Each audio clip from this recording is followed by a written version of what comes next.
All right, guys. Now I bring you guys one of the best Sixers Twitter follows, period. Even better writer for LibertyBallers.com, ProFitX, and all of his work at SBNation.com. He is Harrison Grimm. Follow him on Twitter at Harrison_Grimm. What's up, Harrison?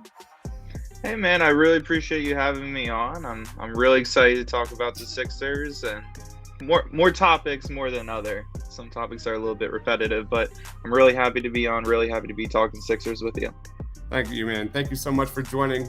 I'm going to talk about a little topic that a lot of people aren't talking about, and that is Ben Simmons, because it was reported today that Ben Simmons will be returning to the team. We got to lead off there. Do you expect Ben Simmons to play a single game for the Sixers in 2021-22?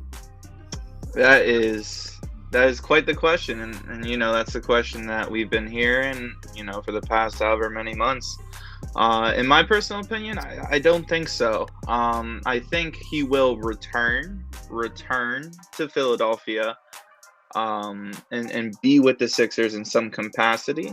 But ultimately, I don't think he'll suit up. I just don't see him suiting up for a Philly crowd where, let's face it, people really have turned on him. And that's part of the reason of how him and Clutch Sports and everything, how they handled this. So I think he'll be with the team. I do think that will come just because I think it's really stacking up how much money, he's losing. He's lost about $1 million already. And we're only like a week or two into the preseason. But I think he'll have some kind of injury that isn't really an injury, but he'll call it an injury to not play. And the funniest thing is, like, as we stand now getting ready for the preseason game here on Monday night, the Sixers trot a starting lineup with Isaiah Joe, Furkan Korkmaz, and Danny Green. Not a point guard to be found in this starting lineup. It is just absolutely hilarious. Let's move on. What is your personal favorite Ben Simmons trade idea? And, like, what is your best guess for when this trade will go down? So that's tough. My answer, and it probably lines up with what your answer is the most ideal thing is Damian Lillard or Bradley Beal. Okay. Now, that isn't available, at least not right now. So you got to look at other options. And I think when it comes to, if I'm Daryl Morey, what would I value? You got to kind of balance between win now players. And I also think draft equity is extremely valuable if one of those before mentioned stars or maybe someone else becomes available later on down the line. You want some draft ammo. And while the Sixers do have most of their first round picks, they don't have all of them. And they're a little bit restricted in what they can and can't offer. So in terms of a package outside of those two guys, Brad Beal and Damian Lillard, I think the Pacers have a really intriguing offer, especially if they're valuing those win now players. Brogdon, I've talked about this on Twitter. I absolutely love his fit in Philadelphia. And more specifically with Tyrese Maxey, Brogdon would really ease the load of Tyrese Maxey being thrusted into this role that's been left wide open by Ben Simmons. He's a perfect fit, great defender, a great shooter. There are some injury concerns, and there's also injury concerns with the other player that's been rumored to the Sixers with Caris LeVert, who's actually currently hurt with a stress fracture, but he's a gifted perimeter scorer, can score at all three levels. He's someone that could help the team. But it comes down to it. When it comes down to it, I should say, the Sixers really have to decide: does that offer, or maybe a different offer from the Timberwolves or someone else, does it really move the needle? And that's a question that they have to answer, because obviously they can't do a Ben Simmons trade and get even more stuck than where they are now. So that's something that they really need to consider. If you were to ask me like 3 or 4 months ago where I think Ben should go, the Indiana Pacers offer of Brogdon and Caris LeVert and draft picks, I was like probably like no, so like maybe like a 4 or 5 out of 10. But now that you see that Tyrese Maxey's ready to go, make a huge leap in his second year, the fact that, me personally, I like the idea of bringing in Brogdon to start, and then having that microwave scorer like Tyrese Maxey off the bench, just to kind of slowly groom him into that role. Because I'm a little nervous, especially with the way Philly is and our fans, that we're throwing him into this point guard role that he's just not quite ready for. What I do know he's ready for is to be a lights out scorer, huge penetrator, and amazing finisher at the rim. I want to see I'm not ready to just throw him into the Wolves yet. That's my only take. And what that means is I'm a little bit higher on that trade now. I definitely can see that developing a little easier.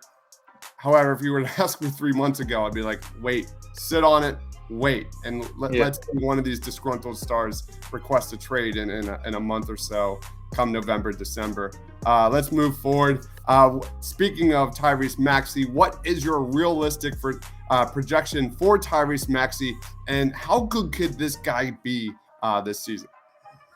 Yeah, that's a great question. I think when it comes to Tyrese, I think he'll have a better year than he had last year, which is a hot take. No, not really. But I think he'll have a solid season, but I don't think it'll be to the caliber that people think. I think, easing your way into the NBA is a challenging thing alone, let alone when you're a point guard. And especially with Tyrese Maxey, he's kind of a tweener between a 1 and a 2. He really plays more like a 2, but he has the body of a 1. So while he can play make, it's definitely not a strong suit, or at least we haven't really seen it be a strong area for him as of yet. But that being said, I think bare minimum, you can expect this guy to be a 10-point per game scorer, which isn't a bad thing at all, especially for a 22-year-old guard on high efficiency. And really the key to Tyrese Maxey getting minutes and establishing a starting role, assuming Ben Simmons isn't actually playing, is going to be how well he can play make for others, how well he can run the offense and be the prime initiator. So if he can creep up into that 4 to 5 assists per game category, I really think he could start getting more serious minutes. But until then, that remains to be seen. Yeah, plus I'd like to see him get to the free throw line a little bit more, which I'm sure we'll see. I think he finished through contact really well in the last preseason game, got the end one. There are a lot of areas that Maxey still needs to develop, and I'm just a little cautious. I'm excited, but I'm still a little cautious on this dude's development. All right, last question. Who takes more three-pointers who takes more three-pointers per game this year? Is it Tobias Harris or is it Isaiah Joe? And the reason why I ask this is because I think Isaiah Joe is ready to be an impact guy this season. And you saw 10 three-pointers per game there in the summer league. This guy is fearless. He's not afraid to shoot. Vice versa, we've had some arguments with Tobias Harris and not shooting enough from the perimeter. What's your take? Who shoots more? Well, it's tough. I'm with you. I think Isaiah Joe is the real deal. I was actually at the blue and white scrimmage. I got to see him in person, and that man just makes effortless shots. He pulls up from anywhere and makes it. And not only that, we know and we knew Isaiah Joe can shoot coming out of the drafts, but the real area for growth with him was on the defensive end. And if you watch some of those summer league games, he really competes defensively. And while he's one of the more skinnier players out there, it hasn't really shown to be a real serious concern. And his defensive activity has been really impressive. But going back to the question at hand, while my heart wants to say Isaiah Joe, I'm with you on the Isaiah Joe train. I got to go with Tobias Harris. And the only reasoning behind that is the fact that Tobias Harris is going to play a lot more than Isaiah Joe, at least this season. Tobias Harris is going to be a 34-ish minute per game guy.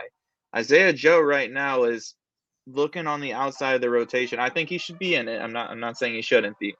But I just am not sure if the minutes are there quite yet. And, the Ben Simmons deal, we'll see how that shakes out.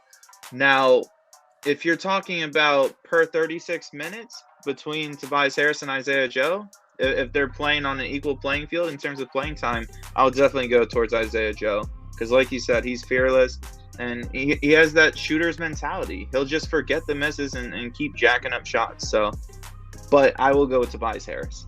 Love it. That is definitely an area that I need to see progress from Doc Rivers. I need to see the Sixers take more threes this season. That was a major area of weakness, especially in the playoffs, the reluctance to shoot threes. Let's see that progress.